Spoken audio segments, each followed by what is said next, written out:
Vamos a recibir con un fuerte aplauso al doctor Francis Fukuyama, por favor.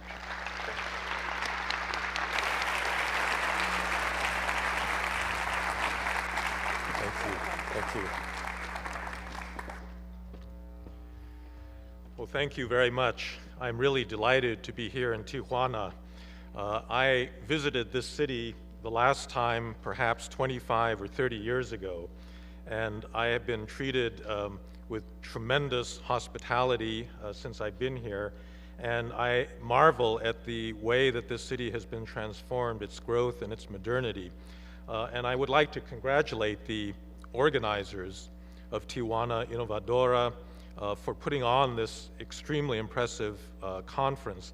I know that Mexico as a whole and this city have been experiencing a real crisis, in a sense, a crisis of confidence over the last few years.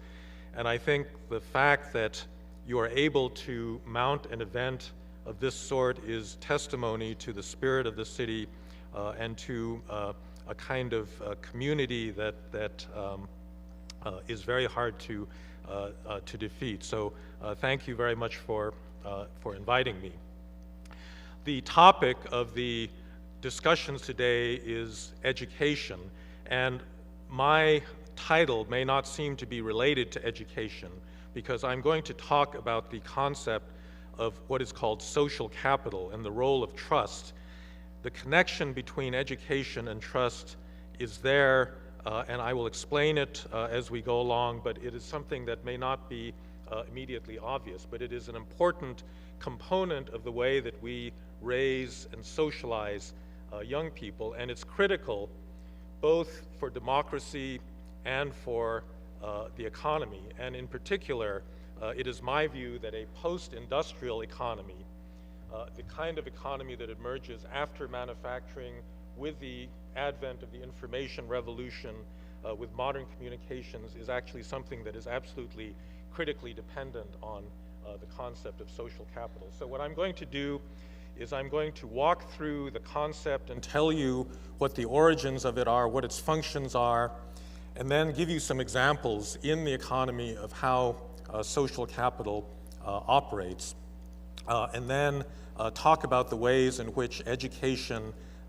creates the conditions for trust that then facilitate both democracy and a modern economy.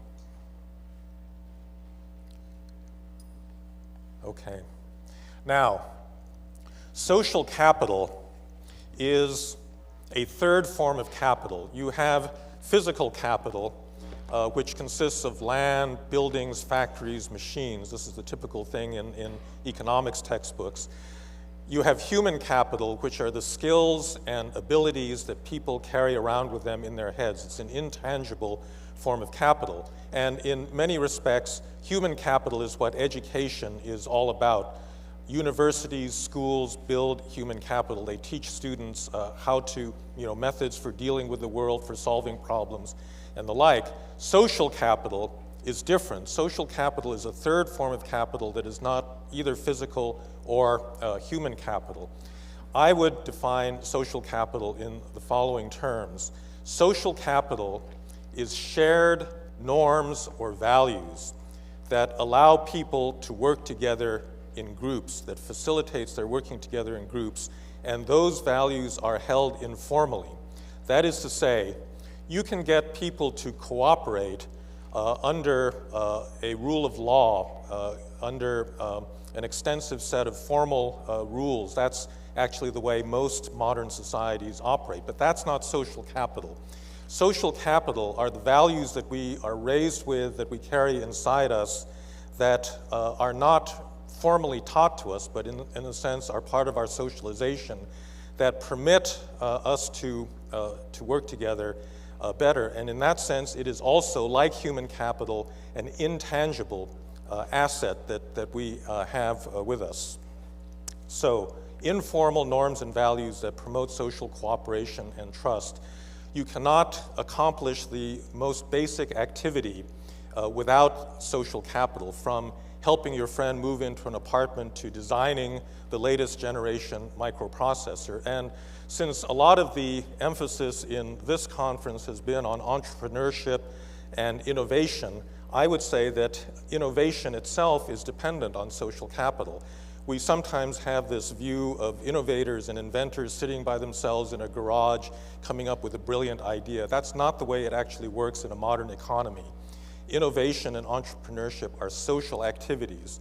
They are not, they can be based on individuals breaking the mold and going against authority, but those individuals have to have helpers. They have to have friends. All right, so that's the definition. Why is it important? It's both important politically and socially.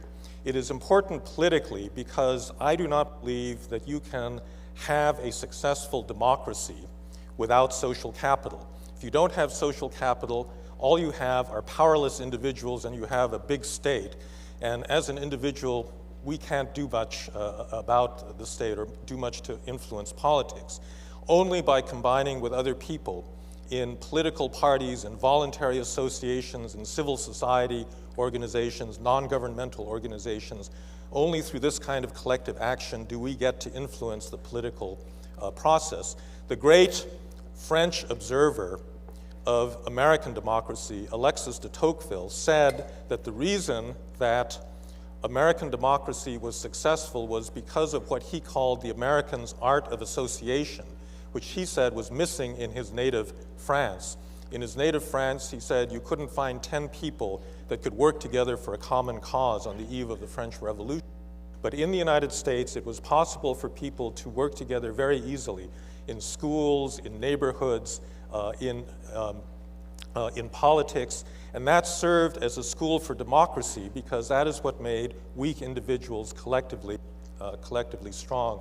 And I would say that no political scientist today really believes that without a vibrant civil society, you can actually have the kind of political participation that is necessary in a democratic society. The economic role of social capital is also critical because it reduces what economists call transaction costs. A transaction cost is any cost of doing business, negotiating a contract, litigating a contract, punishing somebody that cheats on a contract. The entire apparatus of law, all of the lawyers and litigation and the thick documents that we have to sign when we buy a house or we start a business are all testimony to the fact that people are basically not honest in many circumstances. They're opportunistic. And if you live in a society with shared values, norms of honesty and reciprocity and the keeping of commitments, then that acts as a kind of lubricant to the economy. It means that people can come to agreements without the formality of law. No modern economy can operate without the rule of law, but social capital is like an extra lubricant. It reduces transaction costs. It makes products flow. It makes relations between producers and suppliers go better, between customers and manufacturers and the like. And so therefore, it is actually critical to the efficient functioning of an economy. And I'll explain how that works around the world in a moment. Not all norms and values promote cooperation. There's a famous line of social science research that began with a social scientist named Edward Banfield, who studied a small town in southern Italy in the Mezzogiorno, this area south of Rome that has typically been one of the poorest and least developed parts of Italy. And this was true 400 years ago as it is today. In this area, this social scientist did an ethnographic study in the 1950s. And he said that he discovered a principle that he labeled amoral familism. He said that there are norms in this society. The norm was that you trust only members of your immediate nuclear family, and you try to take advantage of everybody else, because if you didn't do it to them first, they would do it to you. And this is a norm, it's a shared value, but it's not one that produces a wide circle of trust. And he noticed that there were no organizations of any size in this little town.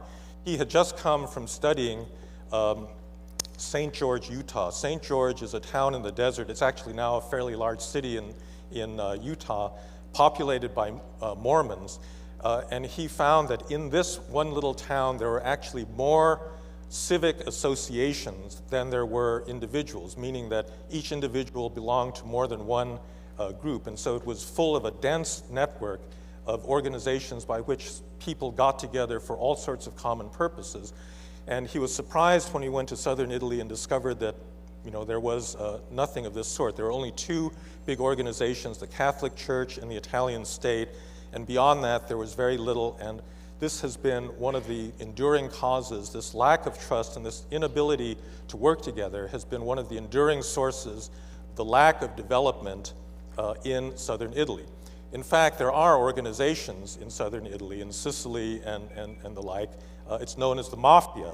And so there's actually a dysfunctional form of social capital where people can get together on the basis of the breaking of laws and the violation of the rights of other people. But positive social capital, civic engagement is very lacking. This is the part of Italy that has been responsible really for the flood of corruption that engulfed the Italian post-war political system. It led to all of the scandals of the 1980s and 1990s that led finally to the ending of the post-war political order.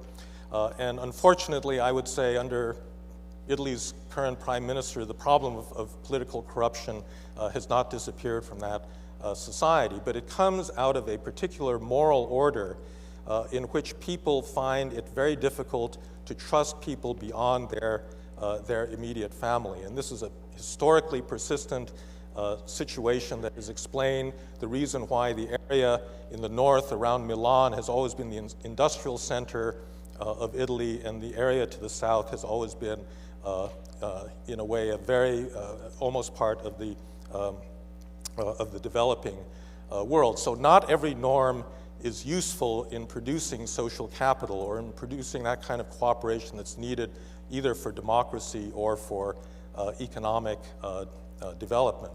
Now, it is the case that social capital is not evenly distributed around the world. Different societies have social capital in varying amounts. Let me give you a few examples. We're all familiar with the East Asian miracle, with the rise of first Japan and then Korea, Taiwan, and now China. But all of these societies, although they have a common Confucian cultural background, are actually quite different in the way that they organize themselves, and they're particularly different in regard to what's called, or what I would call, the radius of trust. In China, the core or the essence of Chinese culture, of Confucian ideology, is, in a sense, the family. The family is the basic building block. It is very clear in traditional Confucianism that your obligations to your family are more important than your obligations to the state or to other kinds of social organizations. So, if your father commits a crime and the police knock at your door, your father, it is clear by traditional Confucian morality that you do not report your father because your obligation to the family is stronger than your obligation to the state. This has a lot of implications for businesses in China as everywhere else in the world. Most businesses start out as family businesses, and it's typical, especially in southern China, where this kind of family-centered social organization is particularly prevalent. It's very common for the family business to keep two